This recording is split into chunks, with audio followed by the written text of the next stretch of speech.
சீனாவின் ஹேனான் வட்டாரத்தில் உள்ள விலங்கியல் தோட்டத்தில் 8 மாத சிம்பன்சி குட்டி இணையவாசிகளின் கவனத்தை ஈர்த்துள்ளது. ஹேஷெங் ஃபாரஸ்ட் ஜூ எனும் விலங்கியல் தோட்டத்தில் பிறந்து வளர்ந்து வரும் அதன் செல்ல பெயர் ஜீஜி.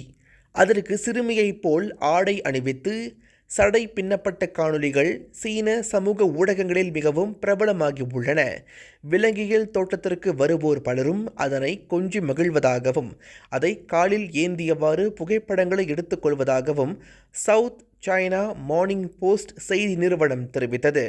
குழந்தையைப் போல ஜீஜி பல நேரங்களில் தொட்டிலில் விளையாட்டுப் பொருட்களை வைத்து விளையாடுவதாக கூறப்படுகிறது. ஜீஜிக்கு குளிராமல் இருக்க ஆடை அணிவித்ததாகவும் அதனை அழகுபடுத்த சடை பின்னப்பட்டதாகவும் விலங்குகளை பராமரிக்கும் ஊழியர் கூறினார்.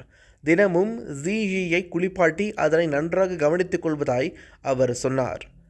மேலும் அதை காண வருவோருக்கு நோய் தொற்று ஏற்படாமல் இருக்க கிருமிநாசினி வழங்கப்படுகிறது என்றார்.